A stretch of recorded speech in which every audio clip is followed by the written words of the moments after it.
கிரேட்டம் ஃபேன்ஸுக்கு வணக்கம். இந்த வருஷம் ஐபிஎல் உடைய முதல் போட்டி கேகேஆர் வர்சஸ் ஆர்சிபி. அடுத்த 2 மாசத்துக்கு என்டர்டைன்மெண்ட்டுக்கு பஞ்சமே இல்லைங்க. ஸோ முதல் போட்டியே கோலாகல தொடக்கம். ஸோ நிறைய பேர் எக்ஸ்பெக்ட் பண்ணியிருப்பாங்க கேகேஆர் கூட எஸ்ஆர்எச் ஆடுறதா அப்படிங்கிற மாதிரி. ஏன்னா போன தடவை அவங்க 2 பேர் தான் ஃபைனலிஸ்ட் வந்தாங்க. பட் இருந்தாலுமே ஆர்சிபி தான் ஆடுறாங்க அப்படிங்கிற மாதிரி கன்ஃபார்ம் ஆயிருக்கு. ஸோ கேகேஆரை பொறுத்த வரைக்கும் பல தடவை எனிமையா இருந்திருக்காங்க. ஸோ ஆர்சிபிக்கு ஊர் ஃபுல்லா வம்பெழுத்து வச்சிருக்காங்க.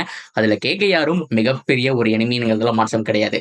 ஸோ 2 டீமுடைய பிளேயிங் லெவன் என்ன, ஸோ யார் வின் பண்றதுக்கான சான்ஸ் இருக்கு அப்படிங்கிறத கம்ப்ளீட்டா பார்க்கலாமா? அதுக்கு முன்னாடி ஃபர்ஸ்ட் டைம் சேனல் வரீங்கன்னா மறக்காம சப்ஸ்கிரைப் பண்ணி சப்போர்ட் பண்ணுங்க. அப்போதான் அப்டேட் எல்லாமே எங்களை வந்து சேரும். சரி வாங்க வீடியோக்குள்ள போலாம். So first of all KKR கிட்ட இருந்து போயிடலாம். கேகேஆரை பொறுத்த வரைக்கும் டிஃபெண்டிங் சாம்பியன். போன தடவை செம்மையான ஒரு சீசனா அமைஞ்சது. அதற்கு காரணம் ஸ்ரேயாஸ் ஐயருடைய எக்ஸலண்டான கேப்டன்சி. யாரை இங்க கொண்டு வரணும், யாரை எப்படி ரொட்டேட் பண்ணணும் அப்படிங்கிற மாதிரி இருந்தது. அன்பார்ச்சுனேட்லி அவங்களுடைய கேப்டனையே அக்ஷன்ல விட்டுட்டாங்க. ஸோ அவர் இன்னும் அதிக பிரைஸ் போவாரு அப்படிங்கிற மாதிரி ஆல்ரெடி சொல்லியிருந்தாரு. ஸோ அதுக்கு தகுந்த மாதிரி அக்ஷன்ல செமையான பிரைஸ் போனாரு. ஸோ இந்த தடவை கேகேஆருடைய கேப்டன் யாரு அப்படின்னா அஜன்கியா ரஹானே. ஸோ ஒட்டுமொத்தமா அவங்களுடைய பிளேயிங் லெவன் பார்க்கறதுக்கு முன்னாடி டீம்லயும் நிறைய மாற்றங்கள் இருக்கு. ஸோ அவங்களுடைய ஜெர்சி முதல் கொண்டு அந்த black colour OG jersey Brendon McCullum century அடிப்பாடு தெரியுமா, அந்த ஜெர்சியை மறுபடியும் கொண்டு வந்திருக்காங்க. ஸோ அதுக்கு தகுந்த மாதிரி சுனில் நாராயணுடைய ஓப்பனிங் சொல்லிட்டு எல்லாமே கம்ப்ளீட்டா இருக்க போகுது. ஸோ இந்த ஒரு கேகேஆர் டீமை தான் அந்த ஒரு நாஸ்டாலஜிக் ஃபீலை தான் எல்லாருமே எக்ஸ்பெக்ட் பண்ணிட்டு இருந்தாங்க. ஸோ என்ன பொறுத்த வரைக்கும் இந்த பிளேயிங் லெவனை ஓப்பனர்ஸ் யாரு அப்படின்னு கேட்டீங்கன்னா so de Kock and Sunil Naren. So de Kock பொறுத்த வரைக்கும் கொஞ்சம் டைம் எடுத்தாலும் சுனில் நரேன் பொறுத்த வரைக்கும் முதல் 6 ஓவர் ஆக்சலேட் பண்ணி கொடுத்துட்டு போகணும்.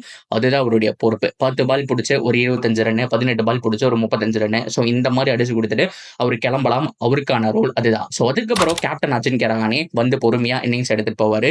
ஸோ ரஹமதுல்லா குருபாஸ், ஸோ அவரை பொறுத்த வரைக்கும் அதிரடியாக ஆடக்கூடிய ஒரு ஆள் தான். ஸோ அதுக்கப்புறம் வெங்கடேஷ் ஐயர் ஃபைனலா ரொம்ப முக்கியமா அவங்களுடைய பினிஷிங் டிபார்ட்மெண்ட் தான் Andre Russell and Rinku Singh அப்படிங்கிற மாதிரி முடியுது. ஸோ ரமன்தீப் அப்படிங்கிற மாதிரி அவங்களுடைய பேட்டிங் ஆர்டர் கம்ப்ளீட்டா ஒரு சாலிடான ஒரு பர்ஃபார்மன்ஸ் அப்படிங்கிறத கொடுக்க போறாங்க. ஸோ பவுலிங்ல ரொம்ப ரொம்ப முக்கியமா கீ பவுலரா இருக்க போறது வருண் சக்கரவர்த்தி தான். சுனில் நரேனும் ஓவர் போடுவார் அப்படின்னா கூட வருணுடைய 4 ஓவர் ரொம்ப ரொம்ப ரொம்ப குரூசியலுங்க. ஸோ அதை தொடர்ந்து ஹர்ஷித் ராணா போன சீசன்ல செம்மையா தெரிச்சாருன்னு சொல்லி ஆகணும். ஸோ அதுக்கப்புறம் இந்தியன் டீம்ல எல்லாம் கால் வந்துச்சு. ஸோ இந்த சீசனும் பெட்டரா பர்ஃபார்ம் பண்ணியே ஆகணும் அப்படிங்கிற சுச்சுவேஷனுக்கு அவர் தள்ளப்பட்டிருக்காரு. ஸோ இதுக்கப்புறம் வைபவ் அரோரா. ஸோ இதுதான் கேகேஆருடைய பிளேயிங் லெவன். ஸோ இம்பாக்ட் பிளேயரா யார் கொண்டு வரலாம் அப்படிங்கிறத நீங்க கமெண்ட்ல சொல்லுங்க. அப்படியே கட் பண்ணோம் அப்படின்னா ராயல் சேலஞ்சர்ஸ் பெங்களூர். ஸோ இவங்களை பொறுத்த வரைக்கும் ஆல்ரெடி சொன்ன மாதிரி பல எனிமீஸ் இருந்தாலுமே கேகேஆர் ஒரு எனிமி. அவங்க கூட தான் அந்த லோ டோட்டல் அப்படிங்கிறதே வந்துச்சு. ஸோ கேகேஆரை ஃபர்ஸ்ட் மேட்சை பீட் பண்ணிட்டாங்க அப்படின்னா ஸோ அவங்களுக்கு ஒரு சாலிடான ஸ்டார்ட் கிடைக்கும். முதல் 3 மேட்ச் ரொம்ப கஷ்டம். அதுல கண்டிப்பா 2 ஜெயிச்சுட்டாங்கன்னா ஓரளவுக்கு கம்ஃபர்டபுளா இருப்பாங்க. So KKR Chennai super Kings கூட டஃப்பான கேம் இருக்கு. ஸோ கண்டிப்பா இந்த 2 மேட்சையுமே ஆர்சிபி வின் பண்ணிட்டாங்கன்னா தான் அவங்களுடைய பேஸ் அப்படிங்கிறது தொடங்க போகுது. ஸோ அந்த வகையில் ஆர்சிபியோட பிளேயிங் லெவன் எப்படி இருக்குங்கிறத பார்த்தலாம். Virat Kohli and fill chart 2 பேர் தான் ஓப்பனிங். என்னதான் படிக்கல் அப்படின்னு சொல்லி நிறைய பேர் சொல்லிட்டு இருந்தாலுமே விராட் அண்ட் ஃபில் சார்ட்டுங்க. விராட்டை பொறுத்த வரைக்கும் எண்ட் ஆஃப் த ஓவர்ஸ் வரைக்கும் அவருடைய அந்த கேம் பிளே எடுத்துட்டு போகணும். ஸோ இந்த பக்கம் நம்மளுடைய ஃபில் சால்ட் அதிரடியாக ஆடணும். சேம் அந்த பக்கம் எப்படி சுனில் நாராயணுடைய ரோலோ அதே ரோல் தான் ஃபில் சால்ட்டுக்கு. ஸோ ஒன்டவுன்ல ரஜத் பட்டிதார், அதுக்கப்புறம் ஹிட்டர் லியாம் லிவிங்ஸ்டன், ஸோ அதுக்கப்புறம் வந்துட்டு ஜிதேஷ் சர்மா, ஒரு டிம் டேவிட், குர்னால் பாண்டியா அப்படிங்கிற மாதிரி அவங்களுடைய பேட்டிங் யூனிட் முடியுது. பவுலிங் யூனிட்டை பொறுத்த வரைக்கும் Bhuvneshwar Kumar and Suyash Sharma, Yash Dayal, Josh Hazlewood அப்படிங்கிற மாதிரி அவங்களுடைய பவுலிங் யூனிட் முடியுது. ஸோ கிட்டத்தட்ட இவங்களும் ஒரு சாலிடான ஒரு டீம் தான். ஸோ பேட்டிங்கை பொறுத்த வரைக்கும் நம்பர் 7 வரைக்கும் வச்சிருக்காங்க. இது போக இம்பாக்ட் பிளேயரா எக்ஸ்ட்ரா பேட்டரை வேற நீங்க கொண்டு வரலாம். ஸோ யாரை எந்த இடத்துல பிளேஸ் பண்ணணும்ங்கிற அந்த யுக்தி மட்டும் கரெக்டா டிகேவோட பிளான் படி நடந்துருச்சு அப்படின்னா ஸோ கண்டிப்பா ராயல் சேலஞ்சர்ஸ் பெங்களூர் ஃபர்ஸ்ட் மேட்சை ஜெயிக்கிறதுக்கான சான்ஸ் இருக்கு. நான் ஆல்ரெடி சொன்ன மாதிரி ஸோ ஃபர்ஸ்ட் மேட்ச் யார் ஜெயிக்கிறாங்களோ அந்த ஒரு கான்ஃபிடென்ட் அப்படிங்கிறது கிடைக்கும். ஸோ குரூசியல் 2 பாயிண்டோட ஸோ ஈஸி கேம் நோக்கி போகலாம் 2 டீமுமே. ஸோ பொறுத்திருந்து பார்ப்போம். ஸோ என்ன பொறுத்த வரைக்கும் 2 டீமுமே பவர்ஃபுல் தாங்க. ஸோ ஈக்குவலான இந்த பக்கம் ஒரு பேட்டிங்னா ஸோ அதுக்கு ஈக்குவலான அந்த பக்கம் ஒரு பேட்டிங் இருக்கு.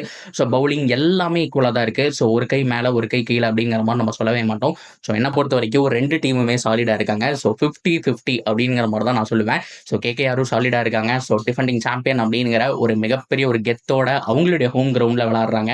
ஸோ இது போக ஆர்சிபியும் பொறுத்த வரைக்கும் ஸோ ஃபர்ஸ்ட் மேட்சே அங்கே ஜெயிச்சிட்டாங்க, அவையில போய் அடிச்சிட்டாங்க அப்படின்னா அவங்களுடைய கான்ஃபிடென்ட்டோ ஆல்ரெடி நான் சொன்ன மாதிரி பயங்கரமா பூஸ்ட் ஆக போகுது. ஸோ இந்த மாதிரி ஏகப்பட்ட ஆப்ஷன்ஸ் இருக்கிறதுனால என்ன பொறுத்த வரைக்கும் 50-50 அப்படிங்கிற மாதிரி தான் நான் போக போறேன். பட் இருந்தாலுமே உங்களுடைய ஒப்பீனியன் என்ன அப்படிங்கிறதையும் நீங்க சொல்லலாம். ஸோ அது போக இந்த வருஷம் ஒரு சில அப்டேட் வந்துட்டு இன்க்ரீஸ் பண்ணியிருக்காங்க அப்படின்னு சொல்லி ஆகணும். ஸோ அதாவது every home matches opening ceremony நடத்துறதுக்கான சான்ஸ் இருக்கு. மொத்தமாக 13 வென்யூ இருக்கு இல்லையா. ஸோ அந்த வென்யூலாம் கண்டிப்பாக முதல் மேட்ச்ல ஓப்பனிங் செரமனி நடத்த போறாங்க போறாங்க அப்படின்னு சொல்லியிருக்காங்க. ஸோ எந்த அளவுக்கு உண்மைன்னு தெரியல. பட் இருந்தாலுமே இப்படி ஒரு நியூஸ் போயிட்டு இருக்கு. அண்ட் டிஃபெண்டிங் சாம்பியனான கேகேஆர் ஒரு பேட்ச் போட்டு விளையாட போறாங்க. ஸோ இதுதான் அந்த கோல்டன் பேட்ச் அப்படின்னு சொல்லுவாங்க. ஸோ அவங்க தான் கரண்ட் சாம்பியன்ஸ் அப்படிங்கிற காமிக்கிறதுக்காக இந்த கோல்டன் பேட்ச் ஸோ இந்த வருஷம் தான் அறிமுகப்படுத்தப்படுது அப்படிங்கிற மாதிரியும் சொல்லியிருக்காங்க. ஸோ இதுவும் ஒரு நல்ல விஷயம் தான். ஸோ ஃபைனலி ஐபிஎல் என்ட்ரி ஆக போகிறோம். 2 மாதத்துக்கு அடிதடிகளுக்கு பஞ்சமே இல்லை. இந்தியான்னு சொல்லி ஒன்றா இருந்த எல்லாருமே தனித்தனியாக பிரிய போகிறோம். செம்மையாக இருக்க போதுங்க. ஸோ ரொம்ப ரொம்ப ஆவலாக நானும் வெயிட் பண்ணுறேன். ஸோ நீங்கள் எந்த அளவுக்கு வெயிட் பண்ண போகிறீங்க அப்படிங்கிறத கமெண்ட்டில் சொல்லுங்கள். ஸோ இது போக பிளே ஆஃப் ப்ரெடிக்ஷன் ஸோ யாரெல்லாம் போக போகிறாங்க அப்படிங்கிற மாதிரி கரண்ட் அப்டேட்ஸ் எல்லாமே வரப்போகுது. ஸோ தொடர்ந்து நம்ம சேனலோட நினைச்சிருக்கேன்.